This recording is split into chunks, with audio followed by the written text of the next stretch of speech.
Hello, hello, and welcome back to Reverse 1999.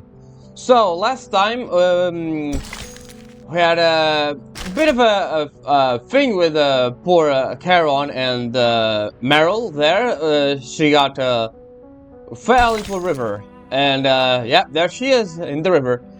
And yeah, from the trailer, it seems like she's gonna get rescued by Marcia, or maybe rescue is the wrong word. So yeah, let's see how this one turns out for her, shall we? In Beneath the Silence, a newly emerging darkness covers the land. Well, I'm sure that's all well and good.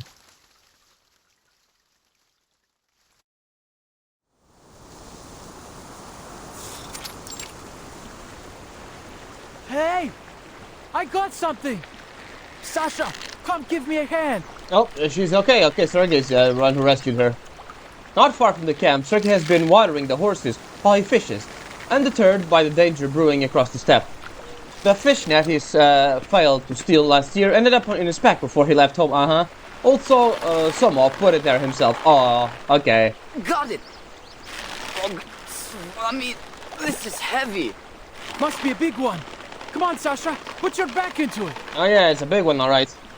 The two young men, children of this very river, use all their strength to drag the fishnet to the riverbank. Have you ever caught a fish this big before? Never. The fish done all the growing this year instead of the crops? Just a bit further. Grab tight. On my mark. Один. Два. Three. They stumble back as they finally haul the net ashore. Go check it out. I dare say even my dedushka has never seen fish so big. Oh yeah, what fish are you gonna catch? Sergei runs to the net and untangles the cord like an expert. Oh, they're scoffing. No, I don't want to hear coughing. That's not a sound the fish would make. Huh? This is... I don't want to hear that. Fish is it, Sergei? It's not a fish, dumbass. Sasha hurries over to join him. What da. Sasha! It's... a person.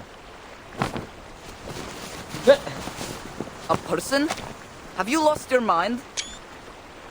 Look at that.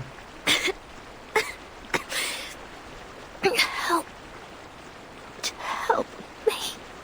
Blin, hurry up, will you? It's a living person. We have to take her to camp. She really just ended up in Xeno, huh?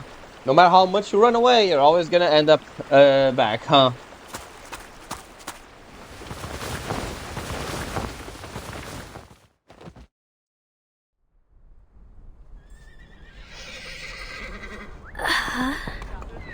The sounds of dozens of horses neighing at once echoes from somewhere far away. Andreas.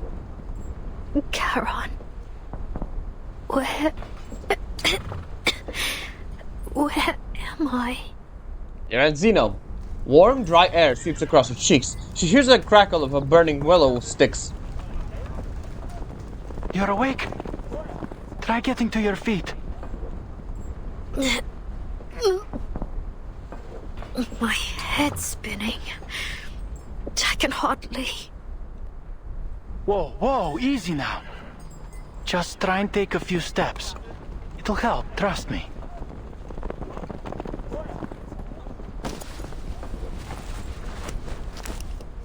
Meril doesn't know how she gets to her feet. All she remembers is swaying as she somehow pulled herself upright. What is this place? Relax. You're in the Xeno Cavalry Corps camp. It's safe here. Xeno? Oh, you've got to be kidding. The name is like a hell-bent killer pursuing her to the ends of the earth. Sergei doesn't notice the unusual panic that grips her. To him, she's simply a frightened, lost girl. Oh yeah. Mara looks around and sees a soldier in a different uniform walking towards her. Sergei, Oh, heard you found the girl. there's Lilia. Does she know her? No, it can't be. We fished her out of the river, Lieutenant. She just woke up. I don't know And if you Lilia just knows brought her. her straight into camp? She's obviously not a local. What if Yeah. she's a rebel spy, huh? What's his name again? Sergey's a nice guy. I'm sure he did it on instinct. Sure, she's not a local, but she doesn't seem like a bandit either. What would the bandit look like to you, my guy? Lilia steps closer and stares at her for a long time. Fair enough. What's your name?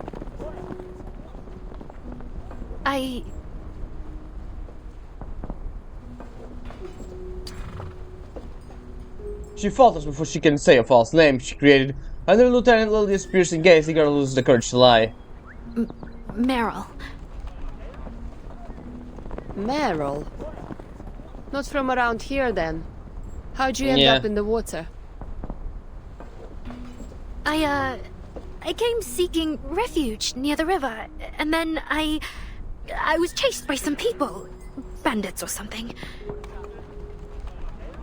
I tried to escape, but I fell off my horse and into the river. Hearing her tale of misfortune, Lilia shakes her head helplessly and turns to Sergei. Send her somewhere safe after she recovers. We'll decamp tomorrow morning, station in Tamarovka for a day, and then head to the city. Commander's orders. Dunno. That's my home. I can visit my aunt and uncle. I can sleep in my own bed for a night. You'll have to apply for leave to do that. You eaten anything, Meril? We still got some canned meat from the Foundation. You're lucky Lilia doesn't know you. Meat. Actual food, huh? The temptation of canned meat outweighs all fear of the Foundation. She swallows her saliva. After the lieutenant leaves, Sergei returns to his usual complaining. Too bad I only caught you today, huh? Sorry? No fish. Don't worry. It's not every day you fish a person out of the river. Oh, by the way, you can stay at my uncle's when we arrive in Tamarovka if you like. It's no Zimny Dvorets, but it's better than a tent, that's for sure. You live with your uncle? Yeah. Father died at the front 4 years ago, and my mother was sick. Lost her 2 years later. My aunt and uncle took me in. I do have to do farm work to earn my keep, but that's no big deal. How about you? Where are you from? You said you're a refugee. Where's your family now?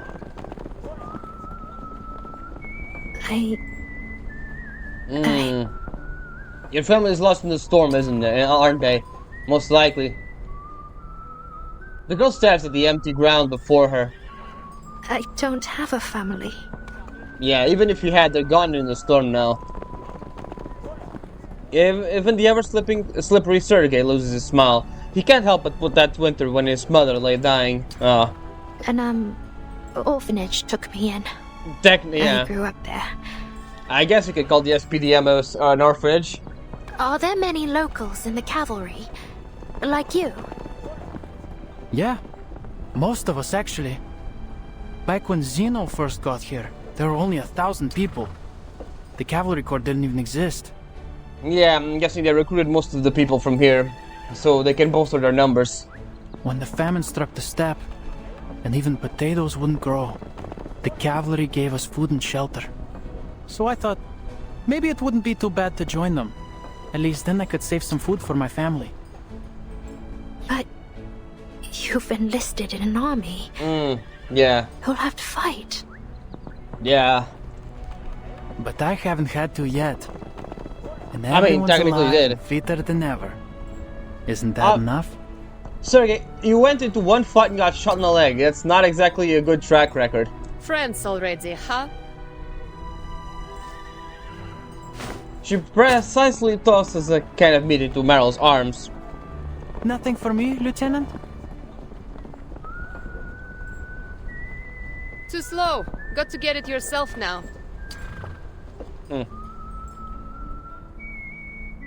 Meril, silent among their chatter, stares at the Foundation symbols on the can for a long time.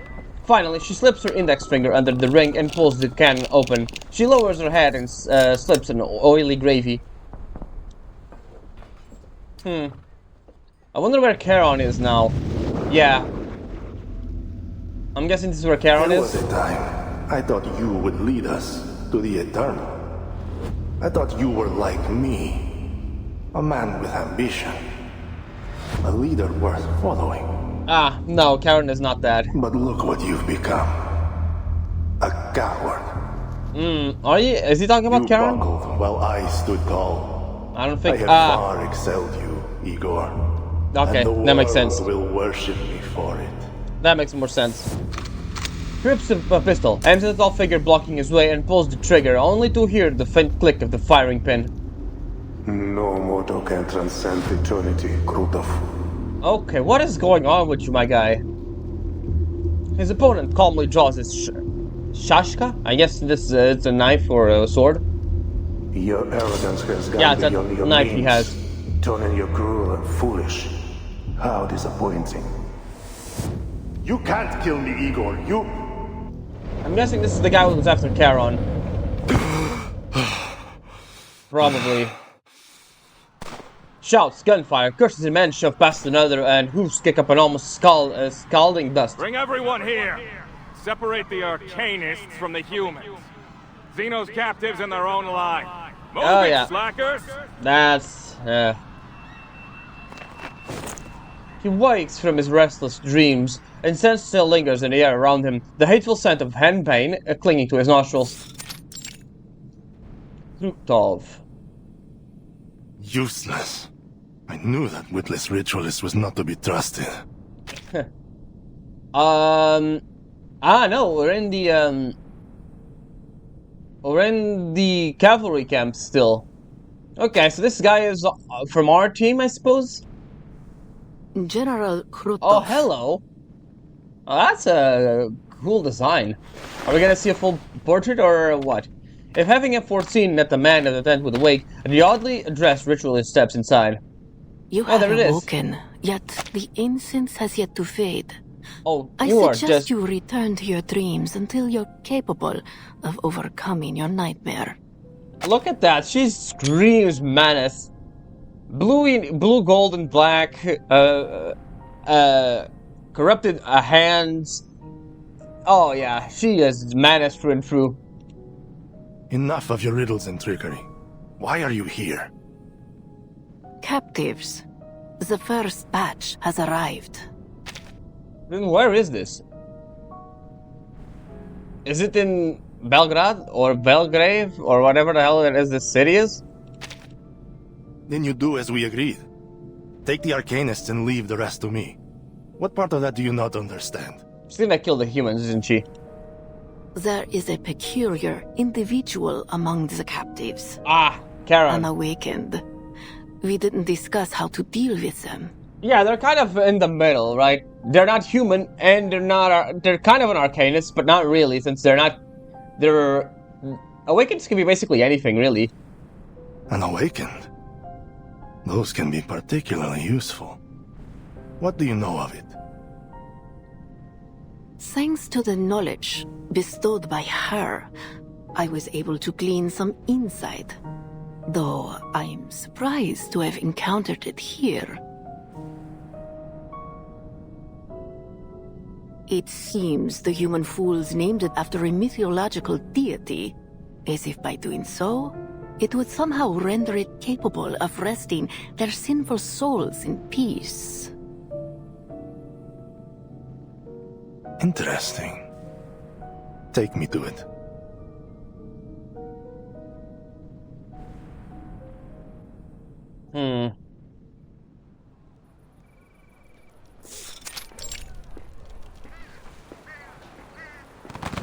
Between the thudding and sandbag is hitting the ground, a burst of gunfire echoed through the camp. There he is.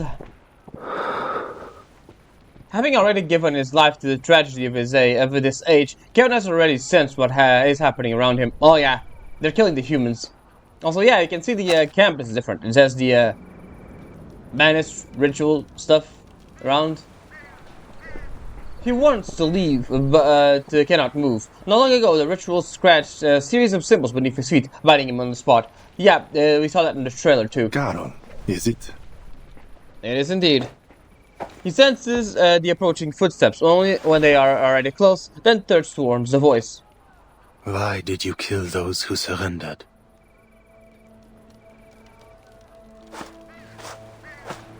Well, too many mouths to feed. There isn't enough food across the entire Dawn to keep everyone alive through the winter. You could have set them free. They were only civilians. They would cause you no trouble. Yeah. Civilian implies civilization. Civility, wouldn't you say? The Cossacks are barbarians. Setting them free would only bolster my enemies. I will not take the risk.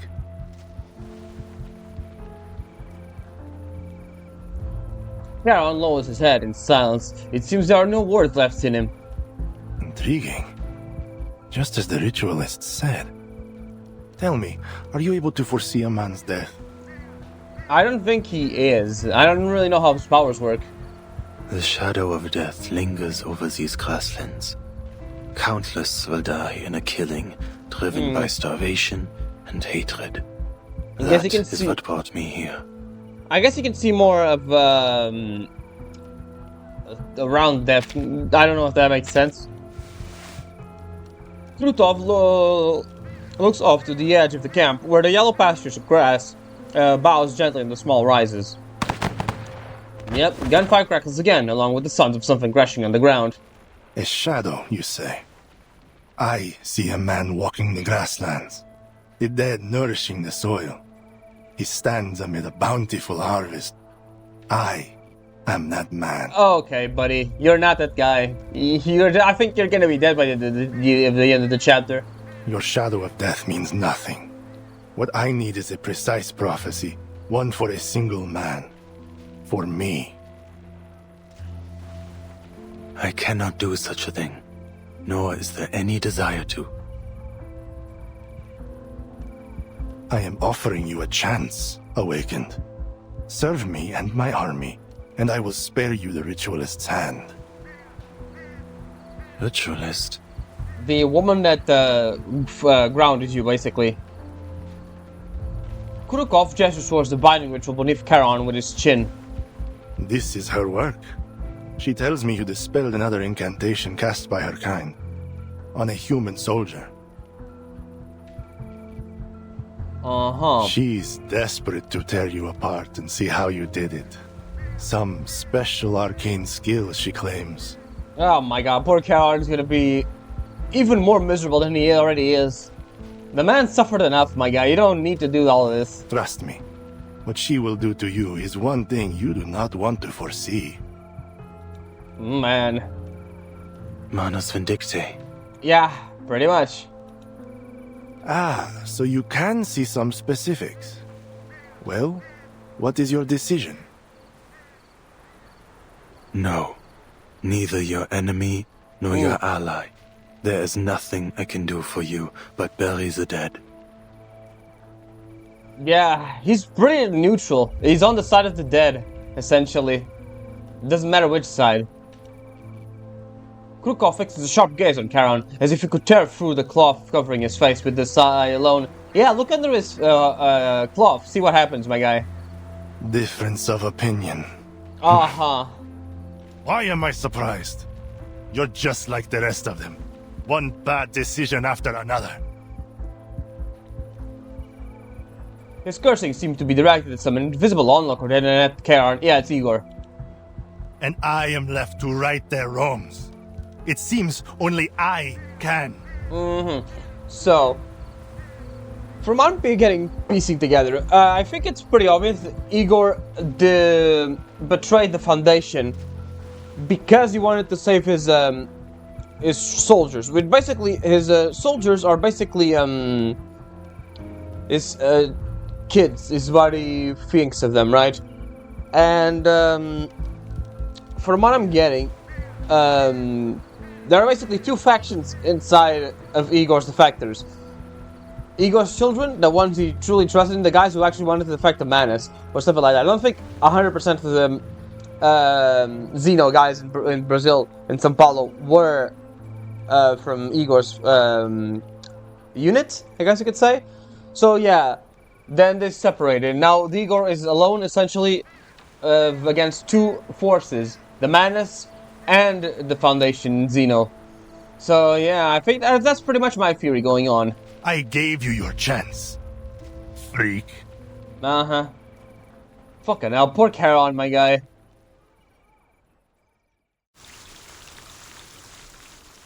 So when is Verton coming?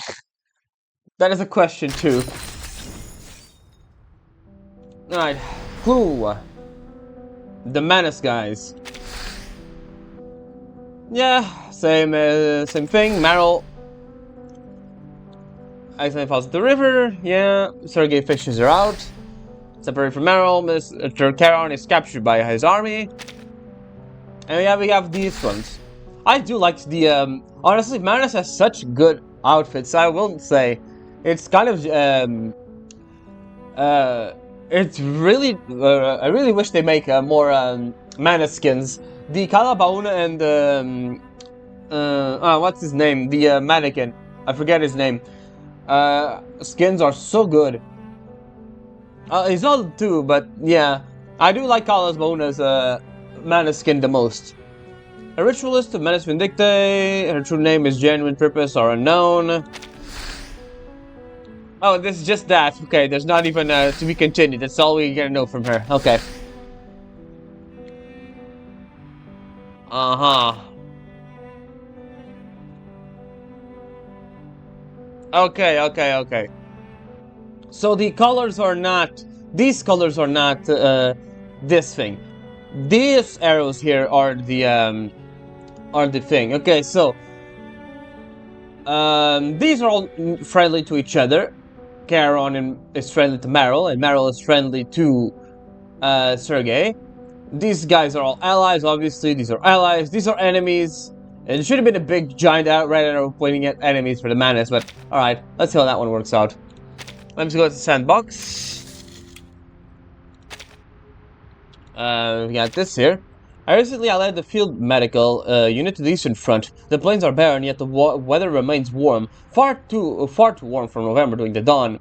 On the dawn. Something feels deeply wrong. Commander Creus informed us that the Timekeeper will also be arriving and asked me to prepare to receive her. The Foundation sending the Timekeeper personally suggests critical intelligence is at stake. Given the abnormalities here, perhaps she will be able to resolve them. I will fulfill my duty and ensure her safety. Reports from the Cavalry Corps stationed at the Eastern Front indicates that the emergence of bandit forces of unknown origin. In addition to attacking the villagers and seizing supplies, they have abducting children? You are requested to establish your listening post to the area and to gather as much intelligence as possible. And eavesdropping, huh? Yeah, that's pretty much that, right. This guy's forget his name, but this guy is Manuskin is really good too.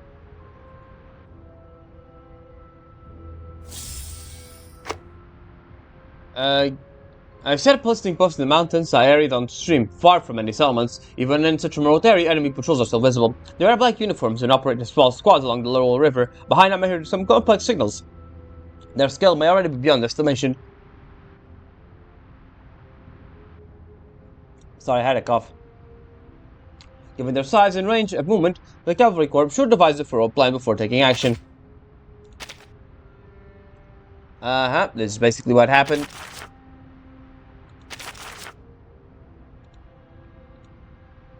Come on. I know there's more, you don't... Oh, wait, is it... no, I think it's server reset time. Okay. Give me a second. Okay, there we go again. Yeah. Given the size and range of movements, the Cavalry Corps should devise a thorough plan before taking action. Okay. And that's that. And these guys here. Oops. Yeah, now you show. Okay. Yeah, the rest is the normal stuff. I'm really curious about that rituals, though. I'm guessing it's just an NPC. Anyways, there are 22 pieces of story, so yeah, let's see. Strange gazes, soldiers, heads lowered, lips sealed with orders.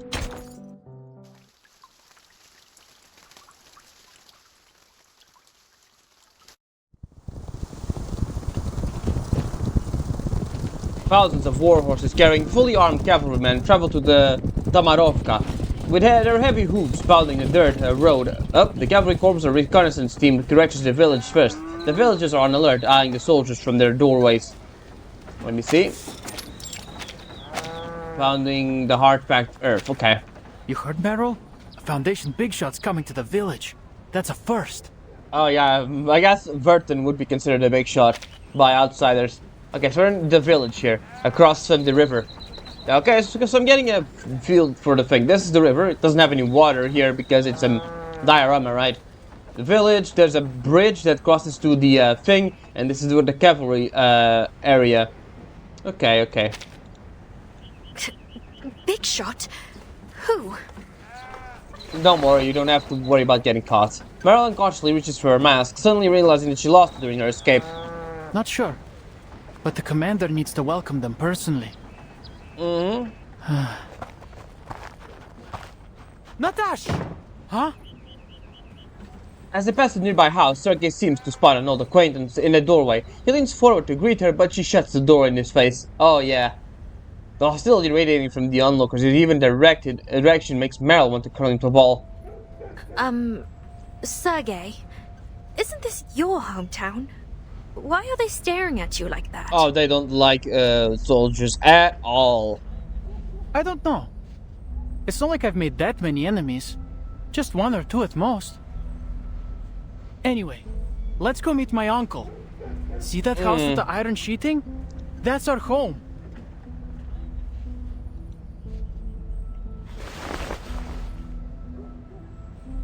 Meril follows his fingers to a house with a blue iron sheet roof. A man holding a cane stands in the yard. Sergei takes off his hat and excitedly waves it in the air. Dad Pietro! No, but I don't think he's gonna be happy to see you. The old man only strikes the ground with his cane. His heavy blink seems to say, "Don't start, boy." What's going on? Maybe something happened. Shall we go ask him? Sergei never expected his return home to be so dispirited. His uncle pulls him aside. Meril falls behind. What is going on here? What's wrong, Dad Pietro? You tell me, did your commander say you'd fight those bandits or not? Okay, yeah, they didn't do it. They're not gonna do anything about the bandits, right? I forgot about that. Of course, they don't like them. Their soldiers said to protect them, but they aren't doing anything. Of course. When? Good question, Uncle. That I don't know. It's a military secret. Word is you're going to the city, the lot of you. So, where does that leave the rest of us, The villagers need protecting too. Oh yeah, you're pretty much fucked, my guy.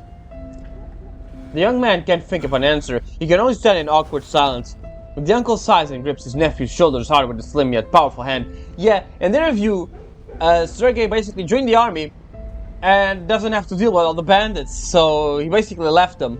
No wonder they didn't like him. All right, Seriosha, I understand. Everything's packed and ready to go. Come, we're leaving to your cousins in Petrovka. Dad Pietro, could you just tell me what's going on? I'm not deserting. Oh, damn it, I think I crept too early. Oh yeah. Sergei shakes off his uncle's hand. The old man's neck flushed red with embarrassment and anger. He turns and glances at Meril. It's fine. She's a friend.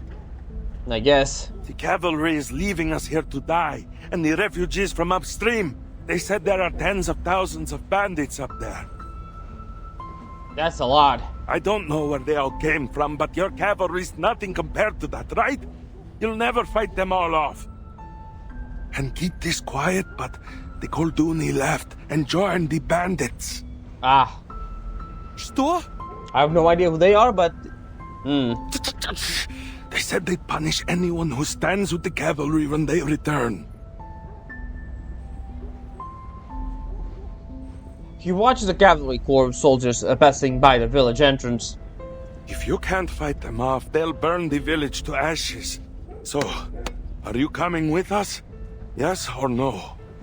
I don't think he is.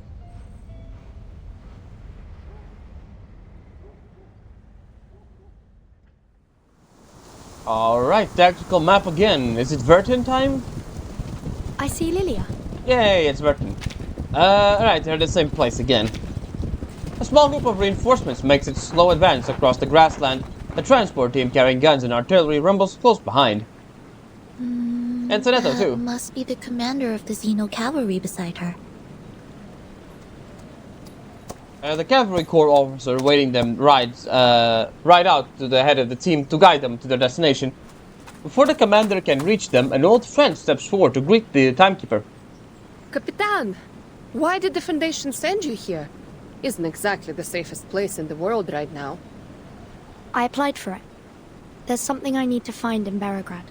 Don't give me that look, Lilia. Madame Z approved it. Come on, Lilia, as if you're not also danger-prone. All right, what Z says goes. I'm glad to see you safe and sound, Miss Lilia. Your message had us worried. Right, they got a message from Lilia saying that Igor was here or something like that, right? Huh. The Foundation seriously needs to update their communication devices. At least make them bulletproof. Or it was not about Igor. I don't remember. It's been a while. It's been like one whole patch cycle. What was the thing? It was damage, right? The commander approaches them as they chat. Timekeeper. Commander Ivan, it's a pleasure to meet you. If you could, a brief walkthrough of the situation in Beregrad and the surrounding areas would be most helpful. Of course. But tell me, where did that company behind you spring from? I received no word in our communications. Huh. The commander's eyes settle on a small detachment within the reinforcements, about 100 soldiers strong, led by a red-haired knight. Oh, so Masha came with Vertin. I see. They're from the western front. A knight notices him, too. She dismounts and steps forward. Vice Admiral Burakov. I am the medic of the Foundation Special Unit 12. Behind me are the soldiers returning from the front lines, and our field medical team. Alright, so she did join 12. I'm not sure if this is a new outfit or the same one from the last main story chapter. She has the Foundation badge here, which is a nice touch. Every one of them is willing to enlist in the cavalry and join the fight against the bandits. They're not fighting the bandits. They got orders from that. I think they're getting conflicting orders. Good to know. Go to Colonel Sabina Sternova. He will see your men settled. Yes, Commander. Oh boy, she knows Meril though. The knight leads to the special unit away. Follow me, if you will, Timekeeper.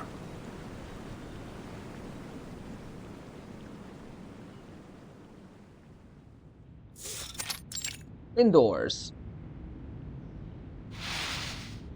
Intelligence has spoken. The scattered bandit forces are converging upstream of the Dawn. They carry Xeno weaponry, though their identity is yet unknown. Most likely this is Igor's doing, though we've kept clear of them thus far, as headquarters ordered. Villages have been plundered. Many have fled downstream, yet most cling to their homes.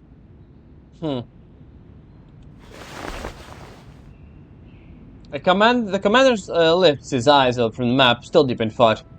Xeno has ordered the cavalry station in Beregrad until your mission is complete.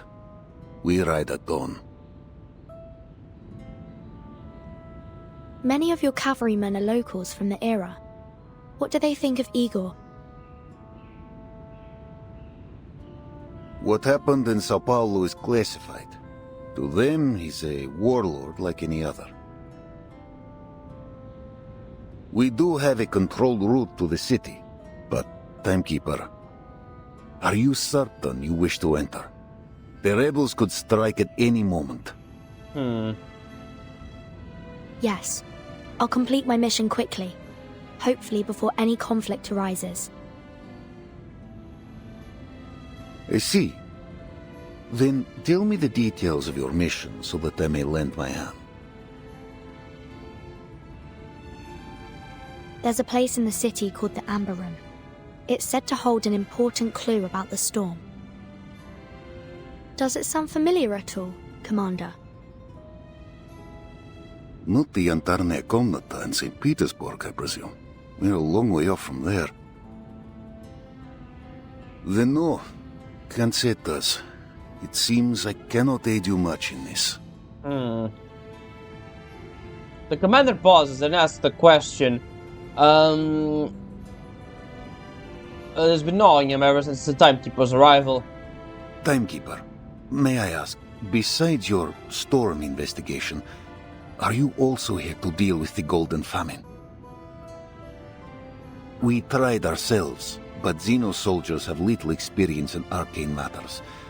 We couldn't unearth the root. I'm sorry. I didn't receive any information on that matter. But I'll keep an eye out for you. I see. The cavalry will aid you in any way we can. But with our strength as it is, I cannot guarantee the safety of Belgrade. I'm not sure how much it will help, but I heard reinforcements are on the way. The newly formed Flying Witch Company will arrive soon, along with a new broomstick for Lilia. A newly formed Flying Witch Company. Are we gonna see new Flying Witches? Lilia suddenly perks up. Xeno reformed the Flying Witches. Ah, so they were disbanded. She was a former Flying Witch, huh? No. This unit belongs to the Foundation. Oh boy, I'm sure that's not gonna leave any more tension with Xeno. Lilia, committee member Iranai asks if you'll serve as its temporary captain. Ah. What do you say? Okay, even more conflict with Lilia here. Oh boy.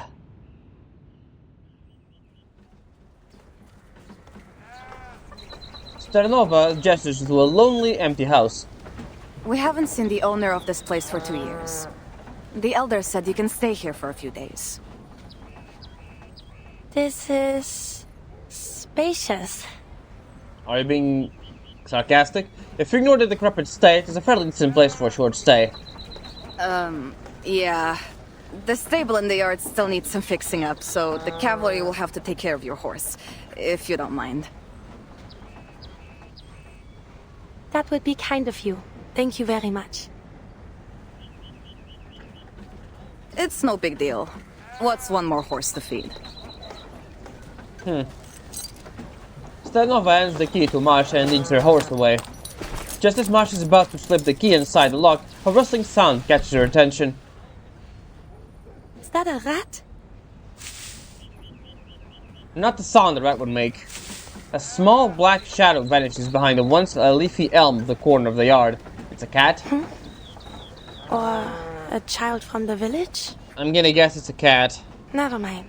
I need to rest.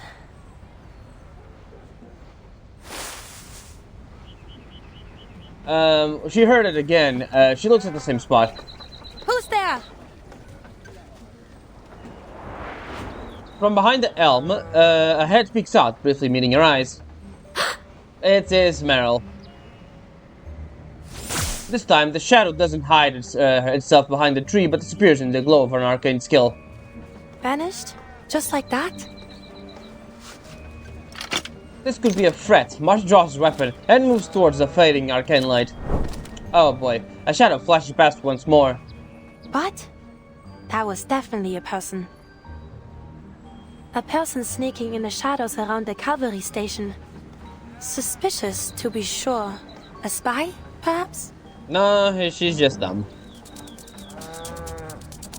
Strange sound. Direction is exposed again. Turning, Masha stares intently. Yeah, you can see her scurrying around. Are my eyes playing tricks on me? No, they're not. Is that a fiddler crab? What? On the dawn step? A crab on a river? I mean, I guess I don't know. Do crabs live on rivers? A few of them? There probably are a few. The knight runs towards a dubious fiddle crab at an astonishing speed. Her Her heavy armor doesn't seem to slow her down in the slightest. In its desperation, her opponent flees sideways towards the outskirts of the village. But there's no escape. The night is closing in on the crab.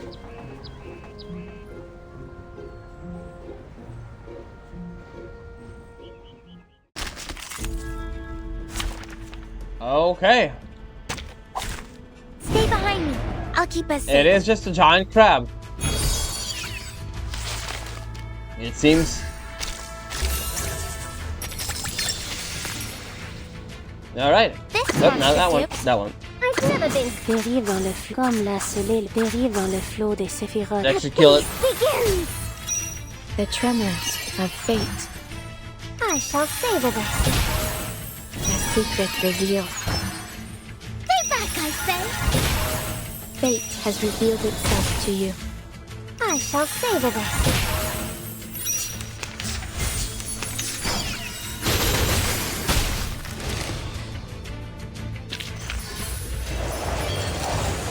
There we go.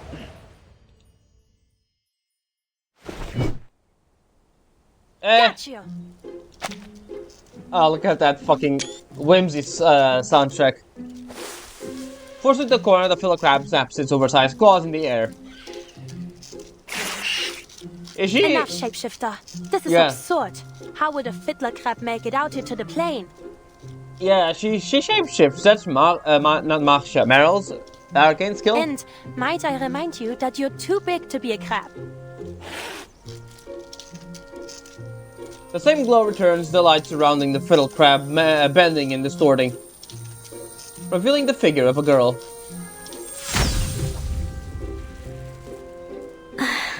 Oh, Meril. The newly appointed medic of the 12th squad locks eyes with her team's deserter. Hey, nice to see you again. Oh yeah, she was part of 12. I kind of forgot about that. Meril? How did you... Marsha steps forward. Caught now. At last, Meril squats down, covering her head with her both hands. Don't hurt me. I'll tell you everything. Okay, so it was not You mean to say you plan to stay here until the war is over? It wasn't the hostile encounter that I was expecting. Well, I don't really have much choice.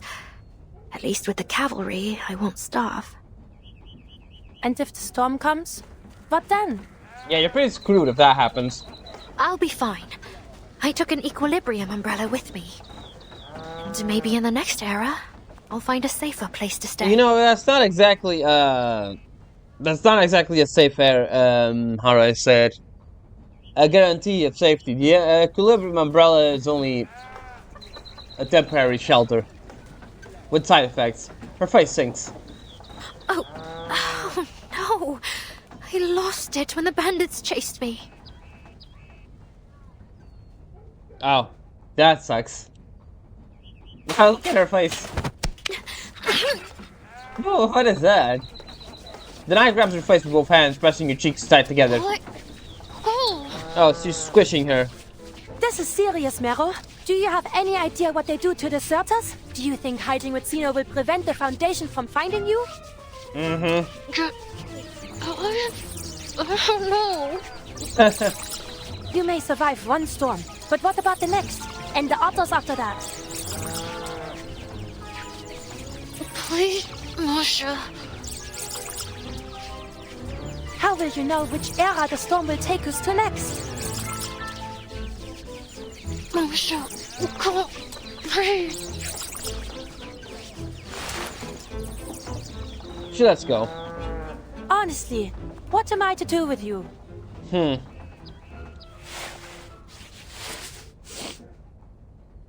Meril hangs her head, rubbing her reddened cheeks. So, why are you here?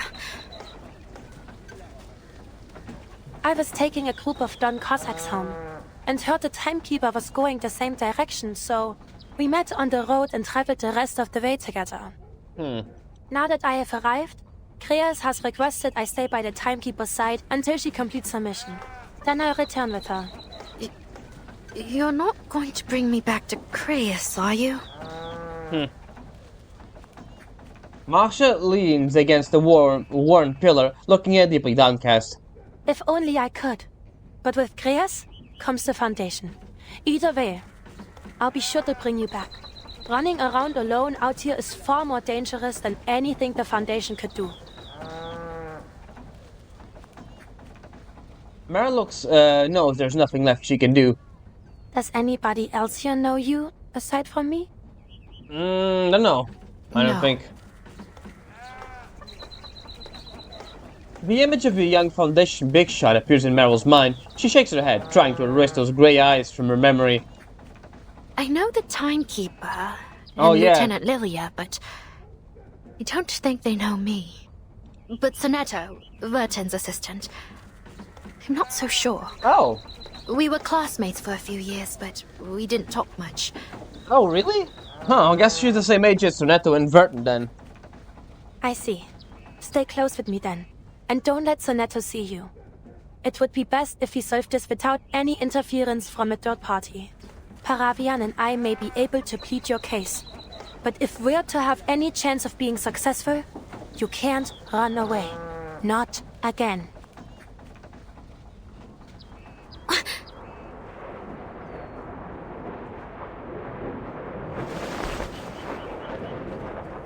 A sharp noise makes a sound, startling and still nervy.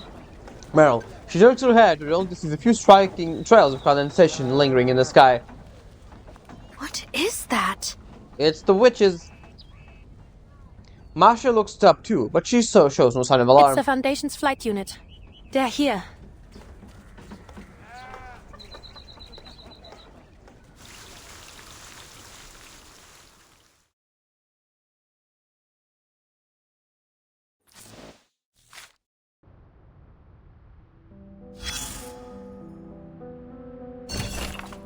Fool or genius? I sincerely hope returning time doesn't become a new form of competition. Fiddler Crab, yeah, borrowing record. Sonetto, return after 2 hours. Return after 1 week. Return the following day, the same abandoned practice, claiming the near sound of tsunamis in their nightmares. Return after 5 days. Meril returned after 2 days. Oh, the, okay. Okay, I see.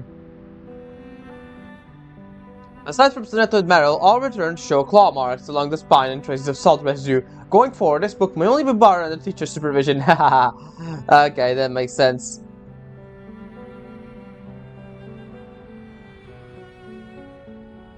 Okay. A book that helps you transform into the crab. Alright. Right, what do we have here? The crops still won't grow. At this rate, I don't think any of us are making it through the winter or autumn. If you ask me, the first thing we should do is guard our grain stores. Belle says she spotted a suspicious figure hiding among the fences, but when she grabbed the hoe and chased after them, they were already gone. Probably drifters. The refugees wandering around everywhere these days. You think they'd steal again? They'll steal grain? Who knows? Bella also swears she saw a giant river crab lurking behind her warehouse, like it was sneaking grain from a granary. A river crab stealing grain out in the plains. Strange, isn't it?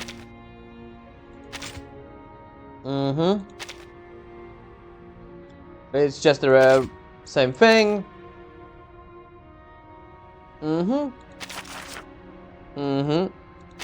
we got Timekeeper team. Same thing. St. Pavlov, newly formed flying witches have been deployed to the Eastern Front at the first as the first unit as the unit's first time operating newly developed equipment. We requested comprehensive technical support and logistical coverage from Laplace Scientific Computing Center. Recipient: the Hangman's alchemical platform. Huh? I don't have matchbox, so what do you guys have to do? Yeah, you're scientists, right?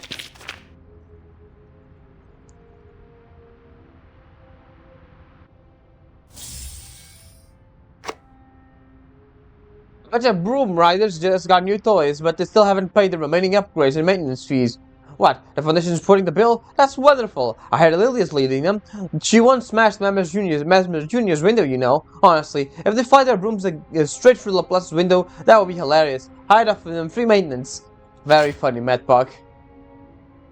Alright, and then we have the, not this one, the clues. We have more things, a lot more neutral, friendly actually. And these are neutrals, huh? The Xeno Cavalry.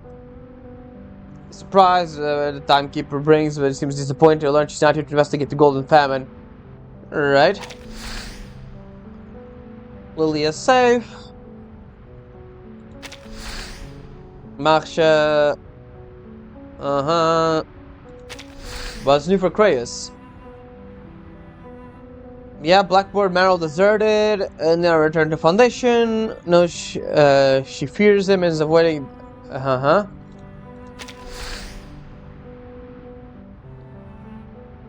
Is also a member. Alright. Oh, Lilia too, here. Flying Witches. Return and arrive to the Eastern Front. Alright. Alright, that should be the last part for today. Or not, let's see. A son's confession. Accept changing time as a farmer, accept the coming of winter.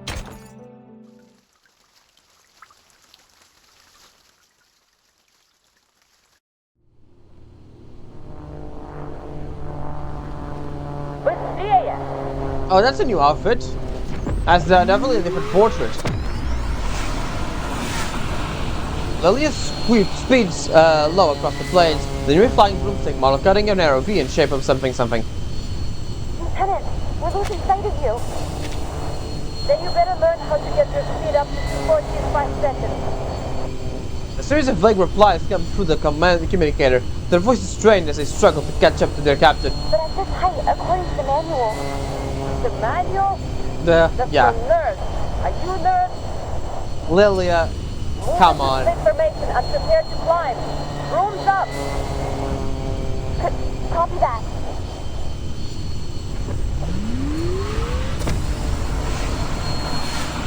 Before flying witches follow their leader into the clouds above, slicing the sky into 2 vertical trails.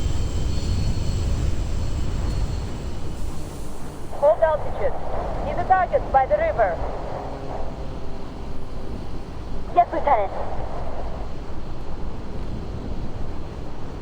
Good. Real enemies won't just stand around and wait for you to strike.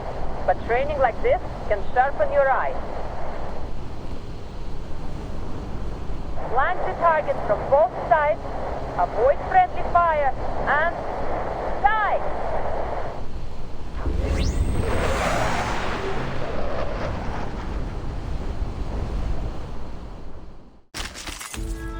Okay.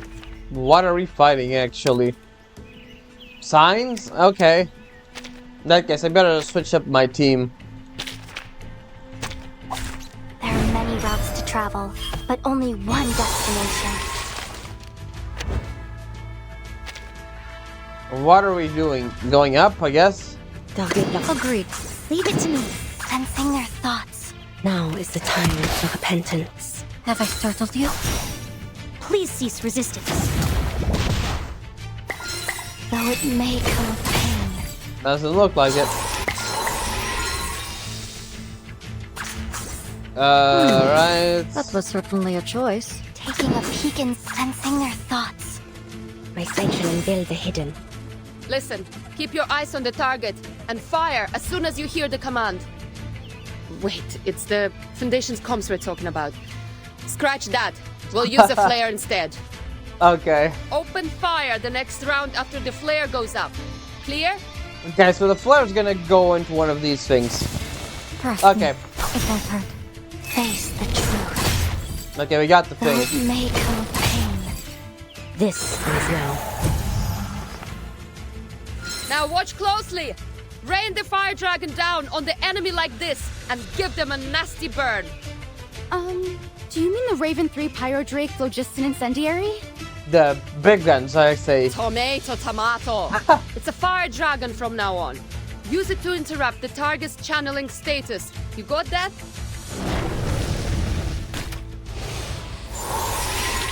Okay. The fieldwork went smooth.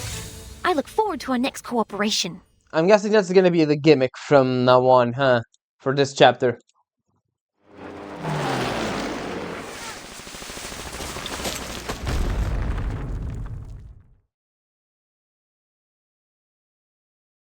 Boom. After a successful firing dive, the two flight teams effortlessly reunite in the sky. They rendezvous, hover, and merge into a single formation.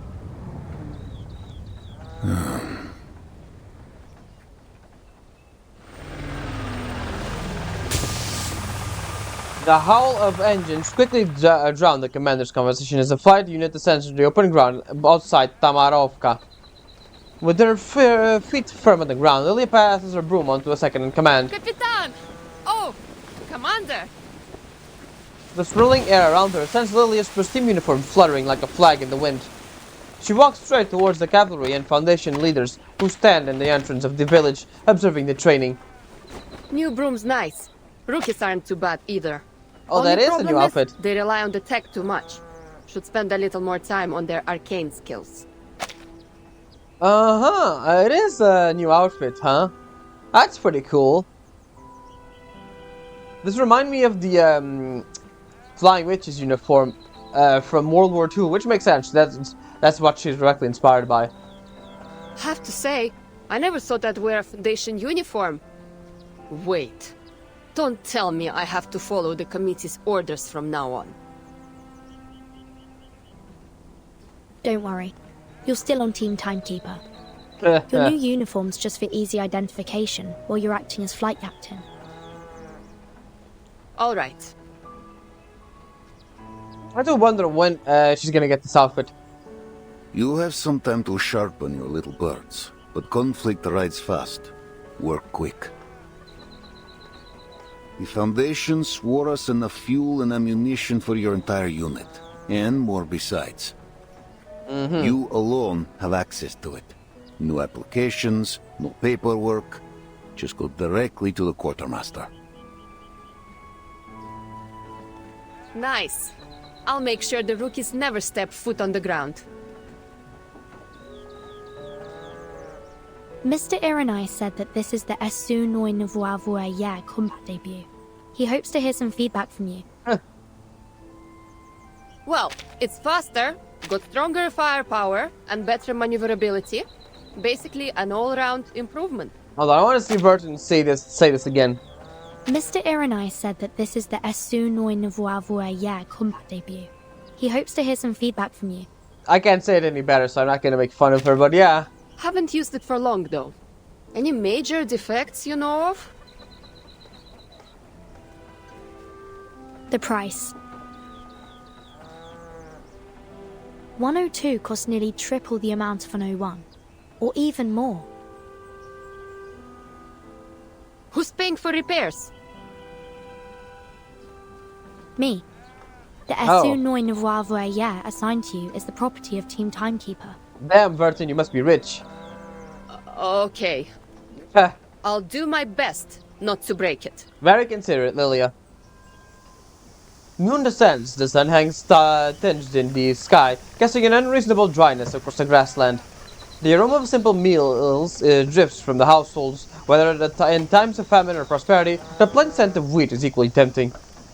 That is all. Dismissed. With the order given, the high-ranking officials outside the village drift away. Lilia turns to glance at the unit still holding position. Capitan, I need to go take care of the baby birds. The other witches, huh? All right. See you later, Lilia. See ya, Lilia. The temporary captain of the flight unit turns away. Timekeeper. Anything I can help you with, Commander? Hungry?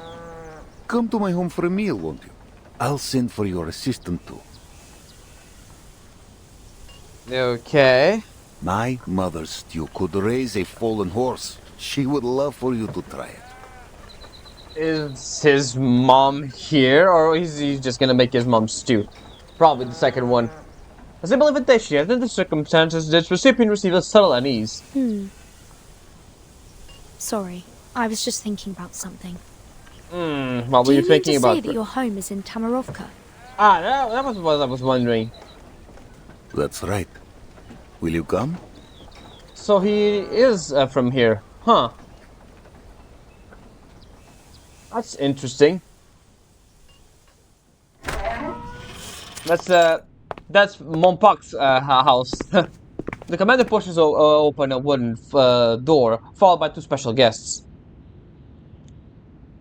A faint candlelight reveals a rope strung above their heads, where dried vegetables and smoked meat would be wrung, and now hangs bare. Mama! Oh, his mom's still alive. Vanyusha, did you bring guests? So, he's from this time, it seems. He's from this time period, and it hasn't been hit by the storm yet. Or... Nah, this is a bit weird, timeline-wise. So, like, he knows Igor, right? They were childhood friends, right? From what I remember from the intro, they were childhood friends, and now his mom is here, and she wasn't swept by the storm, or maybe she was, and this is just another version of it with her, which would be pretty messed up. Good afternoon, madam. I'm Vertin, timekeeper of the Foundation, and this is Soneto, my assistant. Oh, so you're the one. The one indeed. The elderly lady fails to hide her surprise. When Vanyusha told me there would be important guests joining us, I hardly expected them to be so young. Yeah. Oh, I meant nothing by it, Rodnaya. Just the words of an old woman. Honestly, Vanyusha, you must tell me if you plan to bring growing young ladies to lunch. Miss Galina gives a sheepish look to the cabbage soup, hard bread, and smoked fish before her. We're just here for a simple meal, Mama. No feasts while others starve. Yeah. The meal looks delicious, madam. More than enough for us. Ivan pulls his mother's chair and helps her to her seat. Timekeeper, Miss Soneto, sit, eat. Thank you.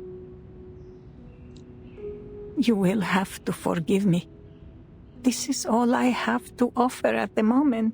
It's fine, lady. Don't need to worry about that. Ivan takes a piece of rock-hard bread and softens it in the soup. His young guests follow suit. You have food enough for the winter, Mama? Oh, don't worry about me. Though if things go on like this, who can say? Oh man, that's kind of depressing. Timekeeper, are you here to end the famine? Nope. Please, call me Vertin, madam.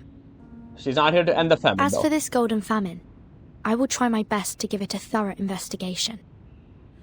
Caught between her frustration and hope, the old lady lets out a sigh. You should know, Vanyusha.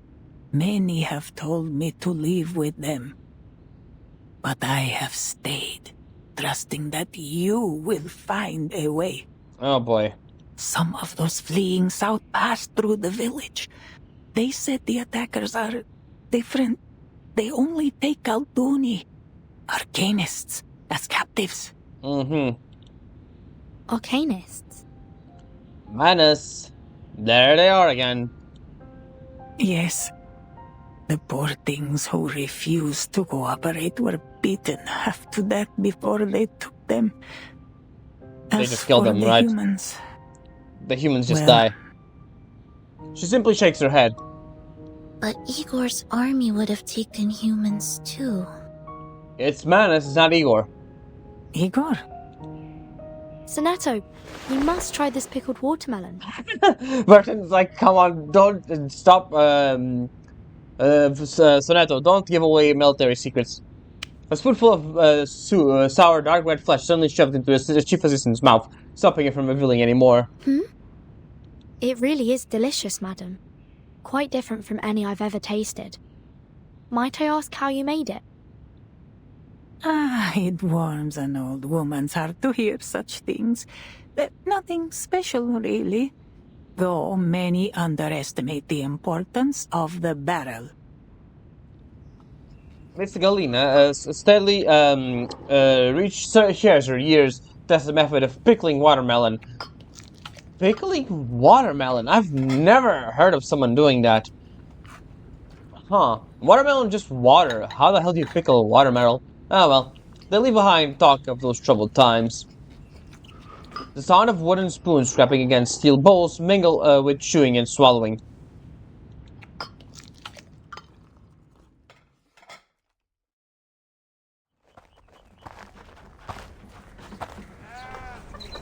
The lunch finally ends with uneasy sounds. Leaning against the door, Miss Galina says goodbye to their guests. Apologies again for the poor meal. It's fine, lady. No need to worry yourself about that. Hush now. The meal was hearty and our bellies are full. There are a few stews better than yours. Not much else we can do, right? Yes. It was just what we needed, madam. After her son's reassuring words, the old lady finally closes the door. I know you have questions, but this is not the place to talk. Come, walk with me.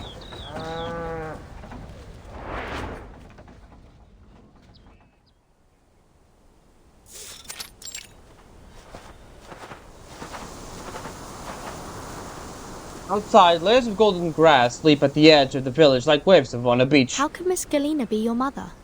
Yeah, that's a good question.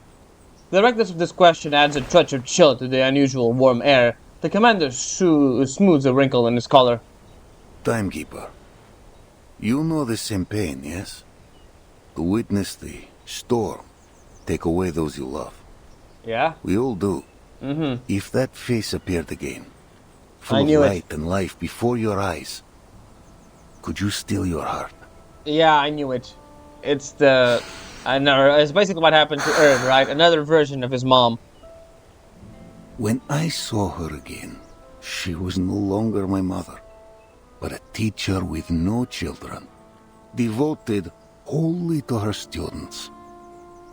She never once left home. The reason for this phenomenon still remains unknown. Mm-hmm. However, observations have shown that each of them has a complete memory, identity, and social relations. Their independent will is undeniable. We can't force them to be the person we think they are. I know. To speak of the storm would only break her. Yeah. She would shun me. But in time, she took me as her child. In the end, I have a mother again. That is enough for me. Okay, I was wondering about all this. I'm glad you figured it out. Figured it out? The truth is the opposite, Timekeeper. Give me a second. Alright, sorry about that. Anyways, where were we? I chased Galina like a lost pup, hoping to find my mother in her. Oh, poor guy. Can you imagine, man? Losing your parents and then suddenly fighting him again with the different people. Jeez. And I did. Her face, her body, every line and wrinkle. She is the mother I lost to the first storm. Down to the gentle smile when she talks to me. Oh my god, look at his fucking eyes, my guy. He is going through it. The commander takes several deep breaths to stop his teeth from chattering. Think of it. Those you lost, standing before you again. Man. Only their clothes and memory changed. Would you call them dead and gone? Would you not hold them close, praying memory returns?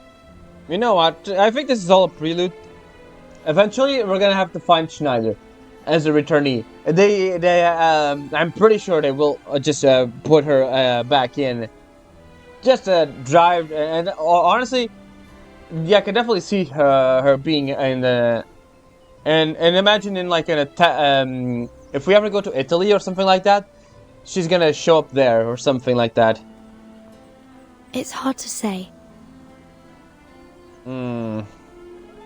I've never personally dealt with such a thing. Perhaps I'll have an answer if I do. The commander stops his questioning and turns to the meadow bowing before him, withering amid abundance, screeching endlessly into the void, stretching, I mean. It was on land like this that my father first set me on a chestnut mare and showed me the reins. Mm-hmm. My mother watched on, afraid I would fall, no doubt. But she Yeah. knew for centuries the Cossacks have lived by this steppe. She feeds us, she fights us. Rebellion runs free in our blood. The steppe never changes, nor do her people. Sometimes I find myself asking, is this truly a false 1920? It is, kind of, yeah.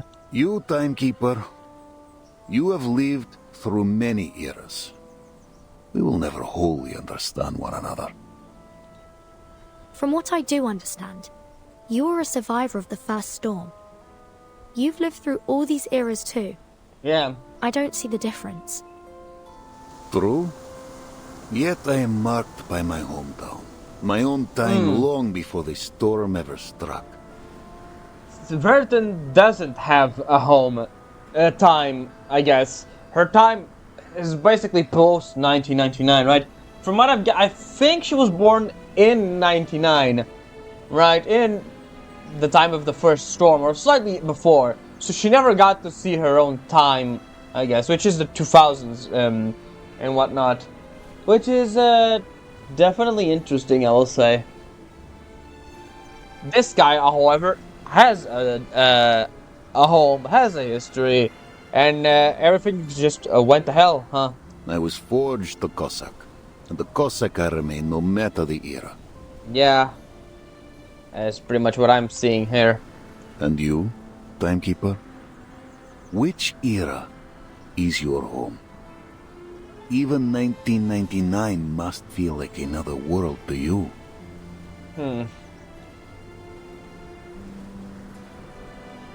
I do not belittle your path. I only say losing time and home leaves a wound in the heart. Politics aside, I respect you. You are the Timekeeper, the master of all ages and all people. Many consider you a savior. And I? I am but a man with mortal ties. Zeno has every reason to keep me at arm's length. That's all the old Cossack has to say. He's just his wind-blown hat and makes to leave. Commander, wait. Why now? Yes? What more is there to say? I have no power to change your decision. But I have a mission here. I need to know. Will you follow Zeno's orders and lead your army to Belgrade? I will see you safe to the city and stand with you in your mission. This I swear. I understand. That's the least he can do, right? Oh boy, what's going on? He turns back to see a figure rushing towards them, arms flailing. Commander, what are you doing out here? I thought you were at home. Oh boy, what happened? What's the matter? They got too drunk. Ah, okay. A brawl's broken out. Okay, it's not that bad. Okay, for a moment I thought it was Ilya fighting. For a moment I thought Madness invaded, but no, we're good. Just a brawl. Alright, let me see. We have time for one more. Alright, what do we have? Lilia temporarily leads a new Flying Witches unit, yeah. And has a new broomstick, which is nice. And other than that, we have this. Bandits are everywhere outside the village. Wheat will not grow and the heat is unbearable. This is really November. This morning, the sound of thunder or perhaps roaring winds came from across the river. And when I looked up, I saw several enormous birds, the likes of which I have never seen before. Sent a chill through me, and I cannot describe. The villagers say they intend to fight the bandits and reclaim the grasslands of their ancestors, but I am a refugee who fled here. I must find a way to leave this God's forsaken place. Oh, hey there, Hisabeth. Our troublemaker has completed adjustments and all logistical equipment required by the flying witches. Given their instability, on-site operations must be reassigned to other personnel. We look forward to seeing what you can do. Excuse me? Eagle? What are you doing here?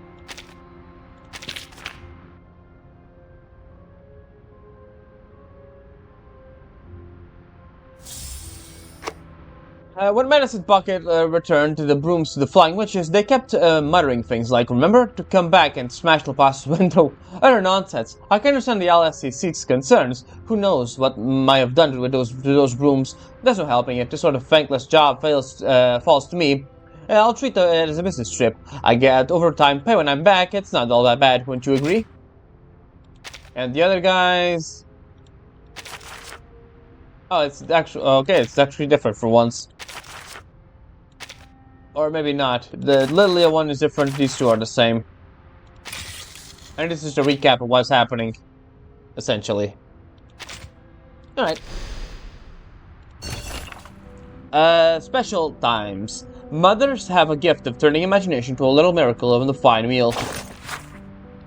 Rye bread. Aged flour, wheat husks, potato skins, and a little salt. Dry and grind the potato skins and mix them with the wheat husks of the aged flour. Add warm water and knead into a dough. Then bake inside the stove ashes. The golden famine leaves us short on oil and grain, so there's no oil for the bread. The baked loaf comes out hard and bitter, but at least it fills the stomach. Ivan loves smearing chili paste on top. Says he's eaten this way since childhood. I've made a note to prepare extra for him next time. Smoked fish. A river camp, elm twigs, and one old newspaper. Clean the fish, salt it, and smoke it with elm twigs and newspaper until the skin turns black and dry. The smell carries 3 houses down, but don't be greedy. Save the oil. Save the oil fish. Freeze it for soup. Grassroots soup. Ingredients: wild grassroots, needles. Half a potato, pinch of chili. Instructions: boil the roots until soft, add chili, stove ash, and salted grass seeds to mimic borscht. The recipe came from a young man I met in Riverside wheat field. He claimed to be a nameless, wandering poet. Missing ingredients: sour cream, carrots, and onions can't make proper borscht. Grass roots have been dug out nearby everywhere. We can only forage along the ditches now.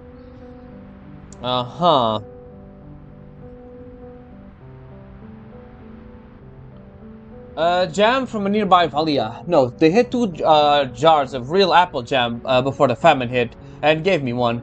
I've tucked it on top of the shelf of the cupboard, wrapped in old cloths so the rats won't smell it. Her husband lost an entire wheat field harvest. May the Mother Earth bless this kind couple. I've told Ivan to stop bringing food home. The people at the front have a hard and medium size. And in the face of disaster, soldiers and civilians must be treated equally. Even with this position, I won't allow our family to special treatment. Both sides of the river. Alright, I can use this one. And then we can call it a day for now. So, let's see. Both sides of the river. Though they weep for the grain trampled under the boots of friend and foe alike.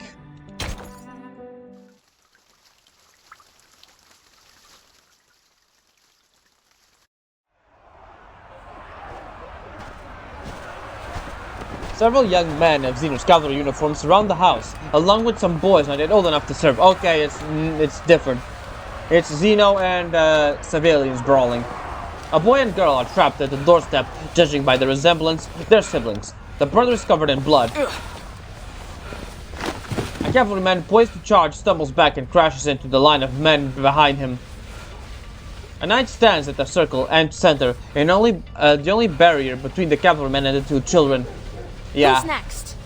Oh, Masha is beating people's asses. This has nothing to do with you, outsider.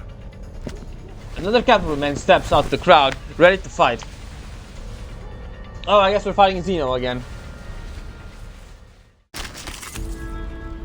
Shame I don't have Masha here. Oh well. I guess I can just put this to be close enough. I don't have her built yet, but let's put in... Where is she? There she is. time for some teamwork. It takes so long to build characters, it's not even funny.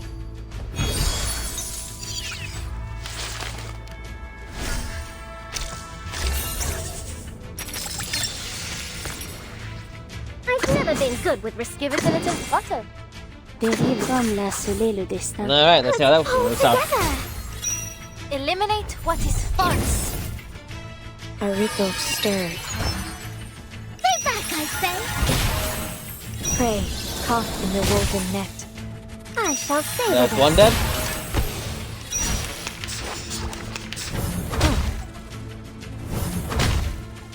Ah, we're good. I think they're dead from this, basically. It is heat plated, no? Mm-hmm. Please still. Oh look, here's another. This crunch should do. Un éclair remarquable, Stay n'est-ce pas? back, I say.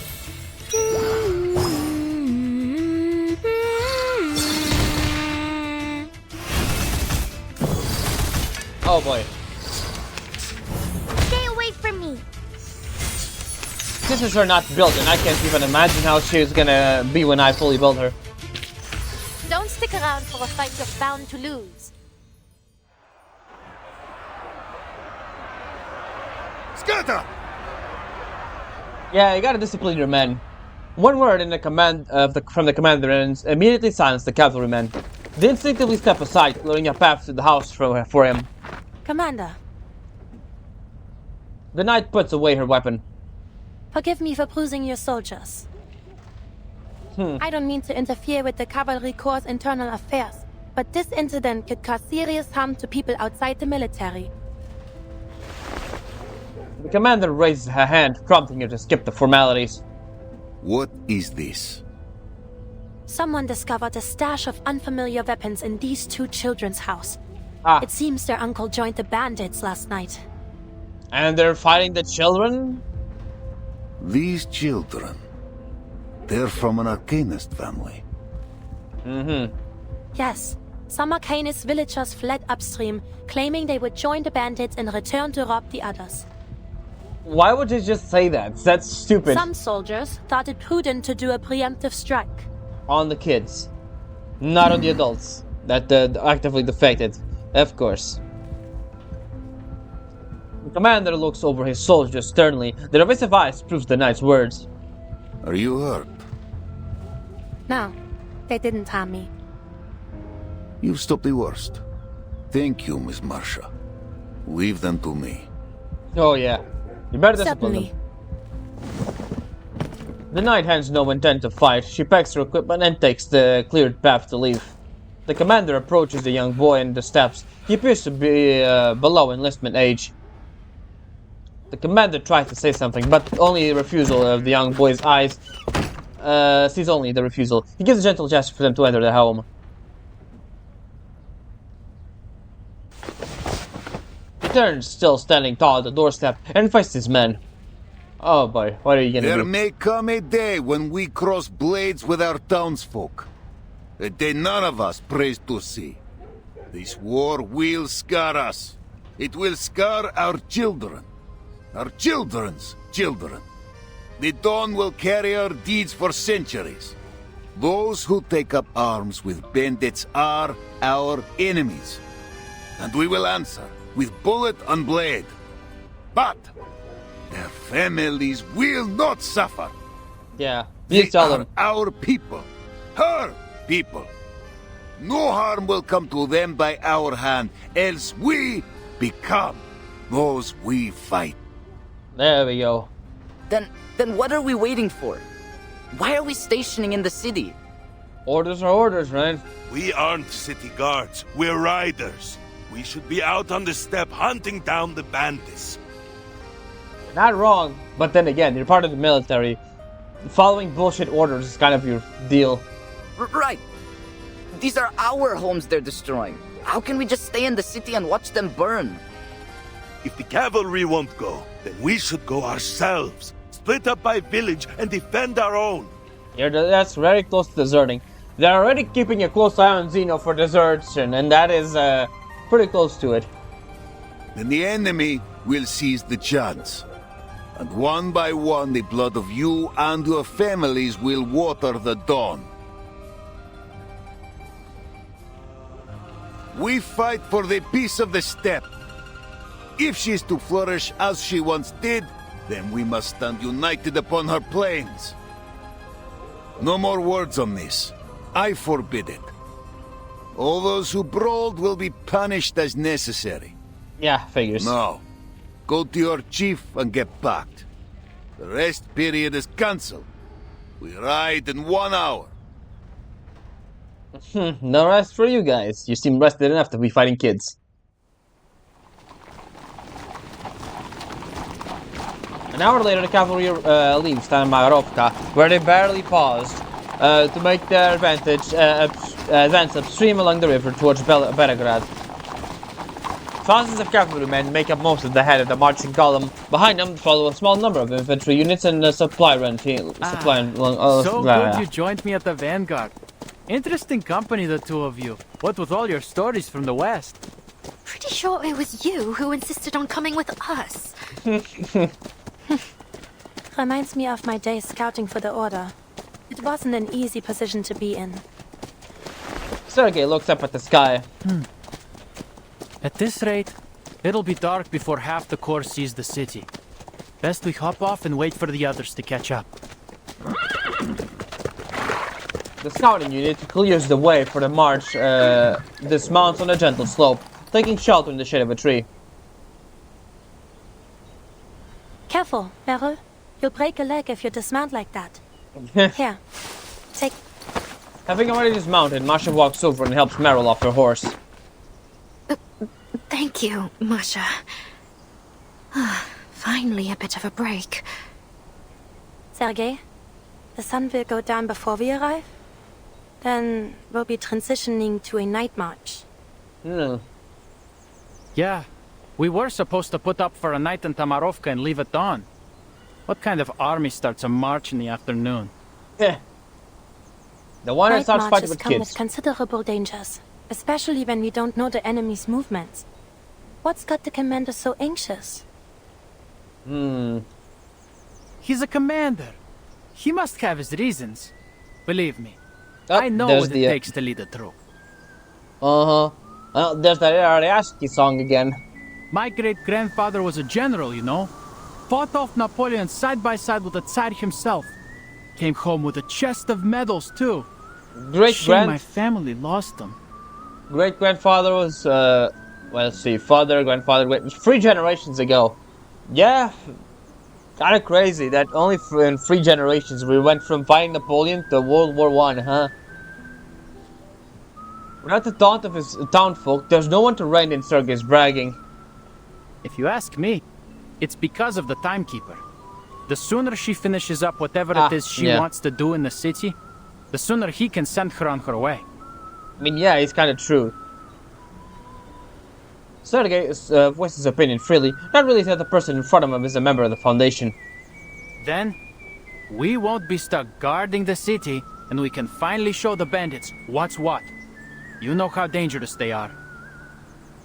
What's the timekeeper doing here? You could always ask her. Aren't the two of you around the same age? Yeah. Wouldn't you have been classmates at school? Yeah, if she's a classmate of Sonata, then she is of Vertin. Seriously? Can't we just drop this? Vertin was already the timekeeper by the time I got there. Okay. I never saw her in school. So she arrived after the storm incident that took Vertin's friends. The SPTM. A school full of arcanists. It should be an interesting place. Not as much as you'd think. Everything we learned was for the benefit of humanity and the supreme mission of human survival. Yeah, but I think they changed a little bit from what we saw in the Matilda storyline, Matilda anecdote. They are changing a little bit. Every day, there's a morning broadcast of the school motto in 12 languages, and the student handbook's thicker than the Oxford Dictionary. Damn.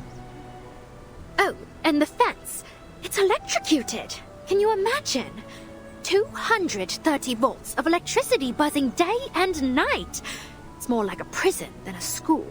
Yeah, I honestly do think the electric fence was only probably installed after the storms started happening, because you don't want your kids to sneak off and get taken off by the storm. It's still pretty fucked up, but still. There was a rumor back then that a group of students managed to escape. People said it was the timekeeper who organized it. Yeah, the rumor was true. The timekeeper? That's difficult to imagine. She seems very level-headed. Yeah. People were kind of scared of her. Apparently, she was their leader. Did she or the other children bully you? Meril freezes at the question. Not at all. Why do you ask? I was bullied by someone of that type when I was in the Order. Oh, okay. Masha speaks as if we're nothing more than a passage from a textbook. I was about half the age I am now. As an Arcanist, my physical fitness was poor before I received training from the Order. Yeah, that was established in the first Uluru games. Arcanists are physically weaker than humans, or at least less resilient. Some older squires would give newcomers like me a hard time. We didn't stand a chance. What's a squire? Oh, they don't know the knight terminologies, huh? They serve the knights, and are usually candidates for knighthood. Newcomers take on menial tasks while they study the arcane skills of the Order. Those who master them become squires. Wow, and you ended up a knight. Did you train thinking you'd go to war? War. I had always pictured it as something far off. A legendary battle of dreams and ideas. Yeah, I think everyone dreams war is being far away until it reaches your doorstep. Until it broke out. Yeah.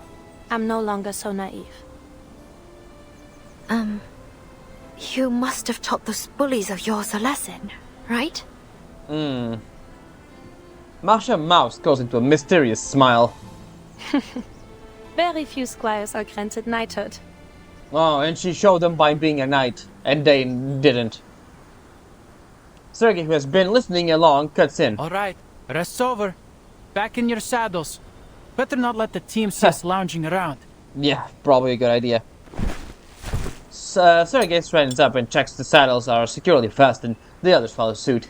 You'll see Berigrad once we reach the top of the slope. He rides slowly towards the top. Those were some stories. Didn't have anything half as exciting in my childhood. By the way, I can show you around the city if you've got time. I know it well. Alright. There's a Turkish place that makes the best kebabs. But they might have fled already. Oh, right. Did you know that the first steam engine was made for spinning kebabs? I just think that's a funny little tidbit. Leading the way, Sergei quickly reaches the top of a slope. Behold! The dawn's great... Oh no. What? What happened? Sergei pulls hard the rein, stopping his horse just before the crest. What's wrong? Is the bridge out? Wait, am I seeing things? Why are there so many people outside the city? Oh man, it's Igor, isn't it? They ride up the side. A dark crowd forms a wall across the cavalry corps route to Belgrade. This is an army. They're blocking the entrance. What? At this time of day? At this time of year, located entirely within the Dawn's Edge. Sergei, tell the commander to halt the march. Meril and I will stay and observe their movements. Go. Right, didn't have phones. Alright. Or walkie-talkies, so I need communicators. Yeah.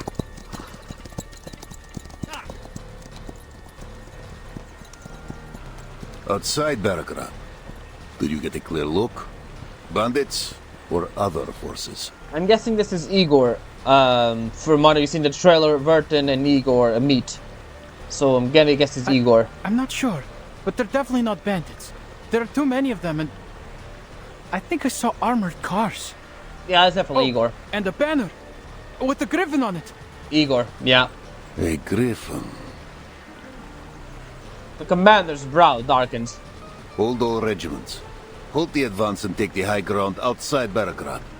Do not engage. Oh, yeah. Yes, Commander.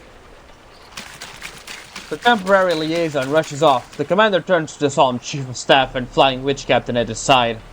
A griffin. Igor's banner. So he's here. Just outside Birigrad. Only half a day's march away. Yep. Our orders are to enter Birigrad.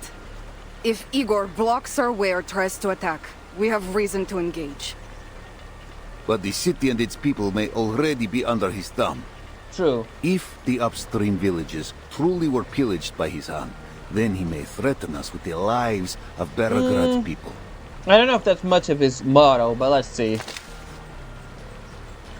The commander's hands instinctively reaches for his gun at his waist. The cold metal calms his nerves. Lieutenant Lilia, your unit will confirm the number and formation of Igor's army. Retreat if attacked. Suffer no losses. On it.